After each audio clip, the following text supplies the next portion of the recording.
Hi guys, ഇന്നൊരു mini വ്ളോഗാണ് കേട്ടോ. സംഭവം എന്താ വെച്ചാൽ എൻ്റെ മൂത്ത അനിയൻ്റെ ബർത്ത്ഡേ ആണ്. അപ്പം നമ്മൾ ഗിഫ്റ്റ് മേടിക്കാനും ഷോപ്പിങ്ങിനൊക്കെ ആയിട്ട് ഇറങ്ങിയതാണ്. ആദ്യം തന്നെ പോയത് ടൈലർ ഷോപ്പിക്കാണ്.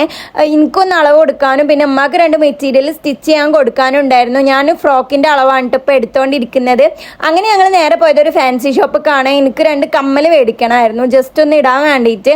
ഈ കാണുന്ന വൈറ്റ് സ്റ്റോണുള്ള 2 സെറ്റാണ് കേട്ടോ എടുത്തിട്ടുണ്ടായിരുന്നത്. പിന്നെ എൻ്റെ അമ്മ ഇവിടെ റോബസ്റ്റ് വായം കണ്ടപ്പോൾ അത് മേടിക്കുകയാണ്. അങ്ങനെ ഞങ്ങൾ ബേക്കറി കടയ്ക്ക് പോയിട്ട് ഷാനുവിന് വല്ല ചോക്ലേറ്റും കൊടുക്കാമെന്ന് വിചാരിച്ചിട്ടോ. നമ്മൾ ഇപ്രാവശ്യം വലിയ കാര്യമായിട്ടൊന്നും കഴിക്കുന്നില്ല, സന്തോഷത്തിന് വേണ്ടിയിട്ട് ഒരു കുട്ടി കേക്ക് മുറിക്കാൻ വിചാരിച്ചു. എൻ്റെ മൂത്ത അനിയൻ എങ്ങനെ വെച്ചാൽ തിന്നണ കാര്യം കൊടുത്താൽ മാത്രമേ അവന് ഹാപ്പി ആവുള്ളൂ കേട്ടോ. അതായത് നമ്മൾ എന്ത് ഗിഫ്റ്റ് മേടിച്ചു കൊടുത്താലും അവനക്ക് തിന്നണ വാങ്ങി കൊടുത്താൽ അവൻ ഭയങ്കര ഹാപ്പിയാണ്. ഏതാ ഞങ്ങൾ കേക്ക് എടുക്കാൻ വേണ്ടിയിട്ട് പോയിട്ടുണ്ടായിരുന്നു. പിന്നെ ദിലും ബാബ വന്നിട്ടുണ്ടായിരുന്നു കേട്ടോ. ഓലും എന്തോ ഗിഫ്റ്റ് മേടിച്ചിട്ടുണ്ടായിരുന്നു. ഞങ്ങൾ ടീഷർട്ടും അതുപോലെ തന്നെ കേക്കും ഇന്റെ വകയായിരുന്നു. ബർത്ത്ഡേ വീഡിയോ ഓൾറെഡി നമ്മൾ അപ്ലോഡ് ചെയ്തിട്ടുണ്ട്. സോ കയറി കാണണേ. പിന്നെ മെച്ചിക്ക് ഒരു ബാഗ് നോക്കാൻ വേണ്ടിയിട്ട് ഫാൻസി ഷോപ്പ് പോയി.